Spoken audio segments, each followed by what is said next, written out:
Hello, hello, good morning, continuous liners. This is Meagan Burns coming to you live from the Jardín of San Miguel de Allende. Woohoo! Right here in the Jardín, front row, front row. It's always a little dicey getting a seat in the front row because everyone sees you, but early in the morning it's pretty safe. Just got my delicious latte delivered to me. Hola, muy buenos dias, continuous liners. Yeah, so I'm here in the Jardín of San Miguel de Allende. I arrived here, was it yesterday or the day before? It's all been kind of a big moosh. I arrived here and someone graciously offered me a place to stay while I'm looking for a place to live. So the transition from Guanajuato to San Miguel has begun. It's going to take a little time. I've got some things to figure out, but it's all good, right? So it's really nice to be back here in San Miguel. Oh, I don't have my headset plugged in. Let me try this. This might make a difference. Make a difference? Makes a difference for me because I can hear. Anyways, I can hear myself a little bit better without being distracted by birds and priests and nuns and people. So yeah, I have come back here to San Miguel, and honestly, in so many ways, it just feels like home. Hi. Earthquake alerts, man, they still get me even though I'm not in Mexico City because your phone goes off and it's like earthquake, right? And that was a moderate one. So anyways, I hope everyone is safe in Mexico City because it's happening right now. And, you know, there's always this sense of like, whenever I get this, like, I don't know if it's just like a little bit of out of balance, but when I get that little wave of like, I'm like, is that an earthquake or is that me? In San Miguel, I know it's me. In Mexico City, I never knew if it was me or Mexico City, right? So I'm okay with not having that fear, that anxiety, right? So anyways, back here in San Miguel, and honestly, it does, you know, even though I've come here to visit, this time it really feels like a homecoming. I went out with the San Miguel Urban Sketchers yesterday, and I literally had not been out with them since I left and moved to Mexico City. So it's been like 3 years, right? And I've been overseeing things with Judy and Rhoda.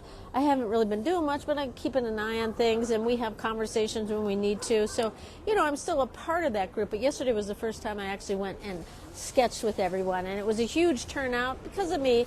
No, it wasn't because of me. It's just it happens to be January, and this, right? Yeah, mid-January is when snowbirds arrive in Mexico. So, you know, I could say, oh, it's all for me. But honestly, this is when the Canadians and the Minnesotians and not the Wisconsins. I'm sure there's some people from Wisconsin, but this is when the snowbirds arrive in Mexico. So it was a big crowd. There was probably like, well, I counted, there was 30 people, right? So it just felt really good because I really have been without an in-person sketching community online. Anyways, I've made myself a new sketchbook, continuous line warm-up. It even says continuous line drawing, Art Leap Adventures. And there's my continuous line heart, my having connection, my heart to my eye to my hand, or my crown chakra, right? I like to think of this as my crown chakra because I do a lot of work around my crown chakra. I'm woo-woo like that. Yeah. So, and I forgot my ballpoint pen. Can you imagine a continuous line warm-up person forgets their ballpoint pen? So I have to use my $1 million Uniball. It's not $1 million. I think it's more like $5. But that's a lot more expensive than the Bic pen, right? Which is why I advocate for using cheap pens for the line warm-up, right? So I've got my cheap copy paper. I've got my moderately expensive. Oh, I couldn't hear the freight trains. That reminds me of Chicago. I never heard freight trains in Mexico City because they don't have them, or at least nowhere where I was around. They have them, I'm sure, in the south of the city and the north.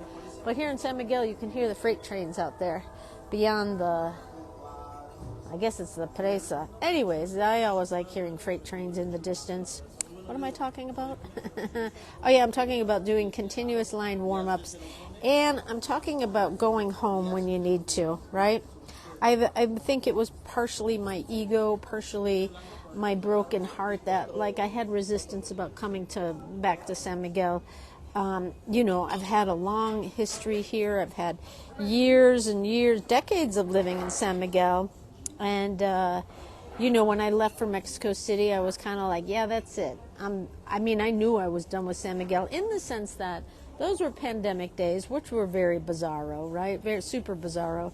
And I was in need of a new muse, right? Which is what Mexico City is for me, right? Like just being able to draw endless architecture, endless street scenes. And let me put my little clip on here. And I needed that. I totally needed that. It pushed my skill into a whole different higher arena. It pushed my self-reliance into a whole new arena. It pushed my teaching, my online persona, which is not only my teaching, but my online persona, because anyone can teach online. But if you don't have a chutzpah for it, if you don't have like the ability to like connect with people, and I'm not saying I have it, but I'm working on it, and it works for the most part, right? People tell me, oh yeah, it's really fun to watch you online, it's fun to take your classes, and that's important because there's a lot of dullards out there, right? And there's a lot of when I watch myself on video, the thing I tell myself is like, keep the pace up. Don't be like, because I actually took a class from somebody, I'm not even going to name him because it doesn't even matter, but their tone, their pace was so slow, I wanted to stab my eyeballs, right? So in this day and age of so much being online and in video, I have watched myself, right, to curate my skills. And you got to keep things moving, and you also can't get embarrassed, right? As I just got embarrassed. Because especially I'm doing this out in public, and I'm in a public cafe right at the paroquia, in case you didn't hear, because the bells are ringing and everything. But there's people walking by, and I remember one guy in particular who we are not friends. We used to be friends, but we're not anymore. When he came walking up here and he saw me talking like this to my phone, he did he did such an exaggerated eye roll that it made me laugh, right? But it also was like, oh God. I mean, I get it. I'm sure if I were to walk by, I would look at me and go, oh, there's one of those influencer types who think they have to talk to their phone wherever they go. And honestly, I don't do it wherever I go, but for my morning drawing warm-up sessions, I do it, right? And I endure. Do I dare even use that word? Because that's, let's keep things in check. I'm enduring the public exposure that I have right now, right? There's a lot of people who are enduring a lot of other worse things than, doing a live stream in the middle of the street, right? So I'm keeping things in perspective, right? But just for the sake of this live stream and sharing my experience, right? Like I'm enduring the embarrassment of it, right? It can be a little embarrassing, like when people walk by and they go, oh my God, look at that idiot. Hola. See, she didn't. She nodded at me. She knows.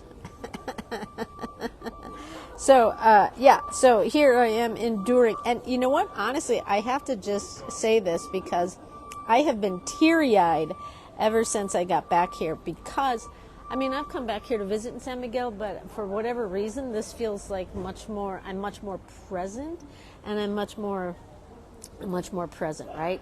And so I have been stopped by, I lost count, so many people that have just said, thank you for the work you do. Thank you for the difference you're making. Thank you.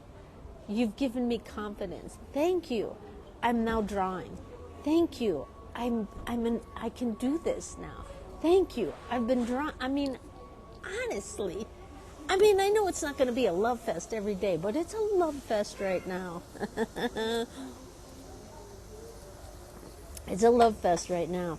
And you know what? I'll take it. I'll totally freaking take it, because I've been out here building this empire on my own and with not a lot of feedback, right? I get feedback in my Zoom classes, right? And I know that the people love it. Right? But it's not for everyone. I know this, right? It's kind of, you're just putting yourself out there, right? So to come back here and then just be told by a number of people how powerful my work is and how much it's helping them, my work is done. Love Fest, yes, exactly. Hi, Diane. I got to meet Diane in person yesterday, and it was like we had known each other for decades, right? Because it was so cool, because we built our connection here online and in class and drawing together and sharing our art and watching other people share their art and share their art evolution, right? Very powerful stuff in this day and age of like trying to figure out like how is it okay to be in person still, right? All that stuff is. I went to an art event last night, and I felt like everyone was breathing in my face, right? Because I don't go to art events. I haven't been to art events, right? And so I was just aware of my social awkwardness, right? And so to like have built over the years, built a community online, and then it's just like magic when you meet in person. It was magic to meet you, Diane. And I hope I get to see you again. And I got to meet Dawn yesterday. Even though I met Dawn 1,000 years ago, I didn't quite remember because it was like back in the pre-COVID and all that. But Dawn and I have connected on, she spends time in Ireland. And when I was going to Ireland last year, she just offered some tips and ideas and people to follow who I still follow. And very cool stuff. I hope to see her not only here in Mexico again, but in Ireland. Wouldn't that be cool? So anyways, powerful stuff, building a community based on art and friendship and respect and encouragement, right? That's what it is for me. That is not perfect, right?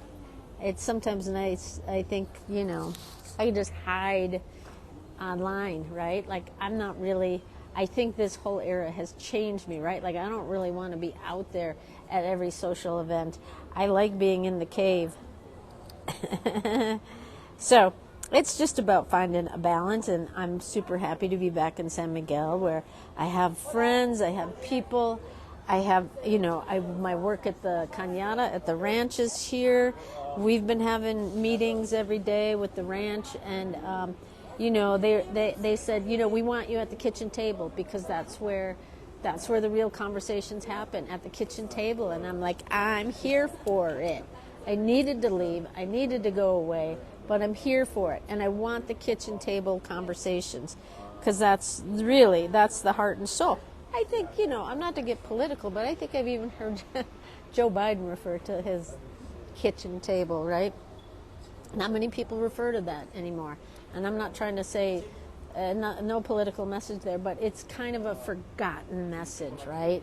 That the kitchen table conversations, right? The in-person, intimate, coffee conversations are powerful, right? So as much as I want to hide in my bunker, I'm going to try to be, I'm going to take advantage of this time here in San Miguel where I know people. I have people here that I don't want to spend time with, and it's a small town for that, right? Like it's a small town for that. There's all kinds of falling outs and people unfriending each other. It's a high drama town. And I've been a part of that too, right? Like there's people who I just don't want to spend time with anymore. And then you run into them on the street here. So, that's part of San Miguel life too. It's a small town. It's not as small as it used to be. It used to be really small. And it's not. There's a whole communities of people that I don't even know, which is part of why it feels good to come back here, right? It's a new era. It's a new era everywhere, right? I'm from Chicago, and I feel like Chicago, that's a whole different, they're having a whole different reckoning as well. Every place is, right? Every place is having a reckoning because of everything that's happened in the past few years. And, the political landscape, my God, the United States is not going to do that again, are they? My God. And, just think of the ramifications if that criminal gets any, well, he already has way too much control, but imagine him. Okay, so there's that. And then you look at like the climate, right? The extreme weather everywhere. That's not good, right? And the social injustices that are really having a light shown on them, as they should, right? But it makes it very challenging for a lot of people in a lot of situations, right? So there's a lot of stressors out there, right? A lot of stressors. And so what's my point here? I got a little distracted, but I just want to say it's really good to have a hobby that is like physical, right? Not all this, but to have something that is like hand, paper, eyes, heart, wherever you're sitting, right? Because right now I'm doing my line warm-ups, which is literally just making lines, right? And I just want to say, look how nice my lines look, right? Isn't that beautiful? Those are beautiful lines, right? And you see those blobs? That's where I paused, right? And there's collisions, because that's what happens in life. We collide. We fall, we waver a little bit, and then we feel pretty good, right? We feel pretty good. And then we lose our marbles again, right? That is life, and I feel like that gets represented. I've been doing continuous line long enough where it literally is a philosophy for me. It helps me to endure and manage some of the stress of the world, right? Like, I used to be much more fatalistic than I am now, thinking that like everything has to be destroyed in order to reinvent, right? Like I would like allow myself to lose all my possessions, to lose any job or any sort of financial opportunities. Like I would have to burn it all down. And with my continuous line, not only as a practice, but as a philosophy, it has helped me just to like keep pushing through, right? Oh, there's some people here that don't like me. That's all right. That's all right. Not everyone is going to like me. Not everything is, going to be sunshine and roses and puppy dogs and burros, right? So just wish them well, right? Have a little grace for people who maybe don't agree with me or don't like me. Or have some grace for the people that just anger me to my core, like that big fat orange slob with syphilis. So how do I have grace for the people I don't like? How do I have grace for people who I know don't like me, right? Those people that think I'm just like obnoxious and annoying and I sit in cafes and talk at full volume. Well, what do I say? Well, you know what? I'm going to finish big with a heart. And as a reminder to go easy on myself and easy on others. Hello, Birdie. Easy on myself and easy on others. We're going into Valentine's Day here, so let's really fire up the hearts. Let's fire up the... We're not going into Valentine's Day. It's like a month away. I'm like worse than Walmart. But I would guess that Walmart has had the hearts out since January 1st, if not before, right? So yeah, let's fire up the heart. Fire up the hearts, right? Go easy on yourself. Go easy on others. But first, a sip of coffee, because I've been ignoring my coffee for too long. Yum, yum, yum. So... fire up the hearts. Go easy on myself. Go easy on others. There are people who don't like me, and there's nothing I can do about that. And I just wish them well. I don't want to be, if some of you follow me on my personal page, I talked about I had a situation with an anti-vaxxer who tried to get a refund when really she had no right to get a refund. She canceled right before a workshop started. And it was because of her anti-vax beliefs that she thought she thought she was allowed to get her refund back. And thankfully, it was just decided that She doesn't get a refund, and I get it, right? So this is a woman who I've known for years, who's been in my art community for a long time, like from when it started. And this is a woman who I've been giving discounts to, and she tried to sue me to get a refund when she canceled right before my workshop started, right? And I was like, there is no money. I've paid the vendors, I've paid the hotel, I've paid the instructors, I've bought everything. What do you mean you want 100% refund? And then so she tried to sue me, and she did not win. And so I've been angry at this woman. I've been angry at her arrogance, at her ignorance, at her arrogance and her ignorance, right? Okay, well, it's been decided that the money is mine, right? Now, what do I do about this? What do I do? How do I let this go? Well, it's easier because I got the money, right? I got my money because I already paid everyone, right? So I have to work on that. I have to work on that, having grace for this woman who is obnoxious, ignorant, and arrogant, right? And selfish. My God, selfish. So anyways, I'm going to have to work on that. And in the meantime, I'm just going to send her a bunch of hearts. I'm going to send her a bunch of hearts. Go easy on myself and go easy on others, really. Because honestly, that's the only thing I can do right now, because I don't think I'm at a place of forgiveness. But I think I know I will get there. But I'm just going to continue. I'm just going to send her grace. I'm going to send the people who I perceive, I'm not even going to worry about it, but I'm just going to send some grace out there, right? We're going into Valentine's, fire up the hearts, right? Fire up the hearts. And I'll see those of you in the continuous line Zoom class later on this morning. And I'm happy to be back here in San Miguel. I'm going to create some local events here, some local opportunities for continuous line storytelling, because the world needs storytellers. The world, and not like digital storytellers. Yeah, I'm a digital storyteller too. But let the storytellers through the free hand drawing, okay? All right, everyone, have a great day. See you next time. Happy Thursday. Bye.